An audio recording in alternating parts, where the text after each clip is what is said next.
Surat yang tak pernah sampai. Karya Dia Lestari. Suratmu itu tidak akan pernah terkirim, karena sebenarnya kamu hanya ingin berbicara pada dirimu sendiri. Kamu ingin berdiskusi dengan angin, dengan wangi 11 tangkai sedap malam yang kamu beli dari tukang bunga berwajah memelas, dengan nyamuk-nyamuk yang mencari makan, dengan malam, dengan detik jam, tentang dia. Dia yang tidak pernah kamu mengerti. Dia, racun yang membunuhmu perlahan.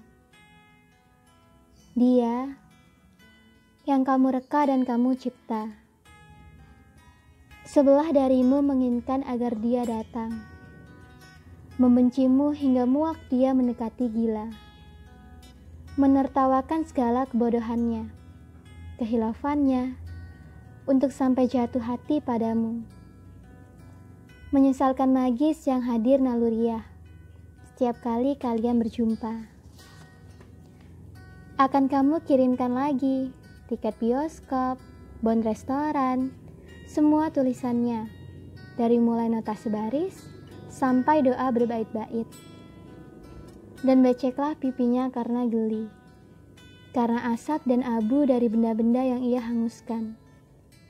Bukti-bukti bahwa kalian pernah saling tergila-gila, berterbangan masuk ke matanya. Semoga ia pergi dan tak pernah menoleh lagi. Hidupmu, hidupnya pasti akan lebih mudah. Tapi sebelah dari kamu menginginkan agar dia datang, menjemputmu, mengamini kalian, dan untuk sekian kali jatuh hati lagi, segila-gilanya, sampai batas gila dan waras pupus dalam kesadaran murni akan cinta. Kemudian mendamparkan dirilah kalian di sebuah alam tak dikenal, untuk membaca ulang semua kalimat, mengenang setiap inci perjalanan, perjuangan, dan ketabahan hati. Betapa sebelah darimu percaya bahwa setetes air mata pun tak akan terhitung. Tak ada yang mengalir mubazir. Segalanya pasti bermuara di suatu samudra tak terbatas. Lautan merdeka yang bersanding sejajar dengan cakrawala, dan itulah tujuan kalian. Kalau saja hidup tidak berevolusi. Kalau saja sebuah momen dapat selamanya menjadi fosil tanpa terganggu. Kalau saja kekuatan kosmik mampu stagnan di satu titik, maka tanpa ragu kamu akan memilih satu detik bersamanya untuk diabadikan. Cukup satu detik yang segenap keberadaannya dipersembahkan untuk bersamamu dan bukan untuk ribuan hal lain yang menanti untuk dilirik pada detik berikutnya. Betapa kamu rela membatu untuk itu. Tapi hidup ini cair. Semesta ini bergerak. Realitas berubah. Seluruh simpul dari kesadaran kita berkembang mekar. Hidup akan mengikis apa saja yang memilih diam, memaksa kita untuk mengikuti arus agungnya yang jujur tetapi penuh rahasia. Kamu tidak terkecuali. Kamu takut. Kamu takut karena ingin jujur. Dan kejujuran menyudutkanmu untuk mengakui kamu mulai ragu. Dialah bagian terbesar dalam hidupmu. Tapi kamu cemas. Kata sejarah mulai menggantung hati-hati. Di atas sana, sejarah kalian. Konsep itu menakutkan sekali. Sejarah memiliki tampuk istimewa dalam hidup manusia, tapi tidak lagi melekat untuk pada realitas. Sejarah seperti awan yang tampak padat berisi, tapi ketika disentuh menjadi embun yang rapuh. Skenario perjalanan kalian mengharuskanmu untuk sering menyejarahkannya, merekamnya, lalu memainkannya ulang di kepalamu sebagai sang kekasih impian, sang tujuan, sang inspirasi bagi segala mahakaryanya yang termuntahkan ke dunia. Sementara dalam setiap detik yang berjalan, kalian seperti musafir yang tersesat di padang, berjalan dengan kompas masing-masing, tanpa ada usaha saling mencocokkan. Sesekali kalian bertemu, berusaha saling toleransi atas nama cinta dan perjuangan yang tidak boleh sia-sia.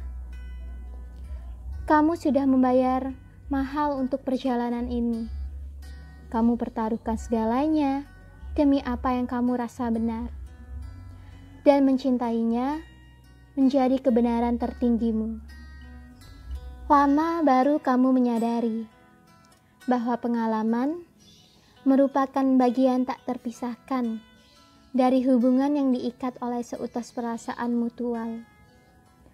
Lama bagi kamu untuk berani menoleh ke belakang, menghitung berapa banyakkah pengalaman nyata yang kalian alami bersama. Sebuah hubungan yang dibiarkan tumbuh tanpa keteraturan akan menjadi hantu yang tidak menjejak bumi.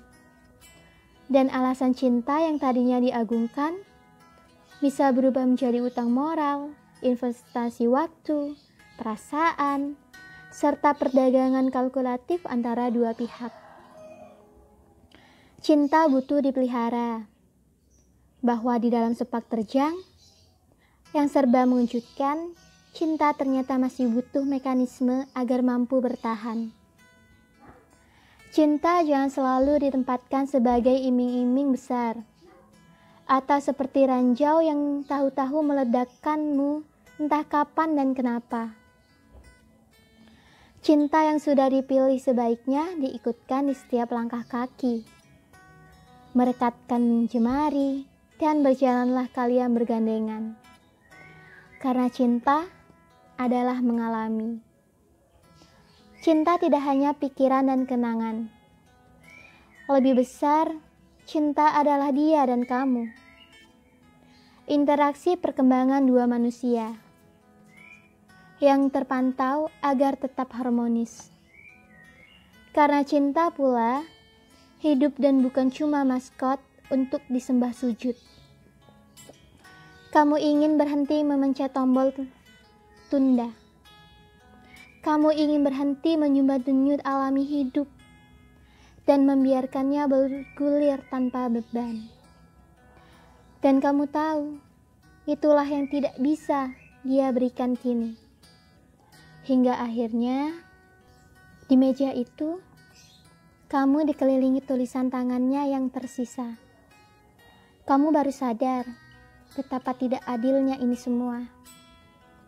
Kenapa harus kamu yang kebagian tugas dokumentasi dan arsip? Sehingga cuma kamulah yang tersiksa.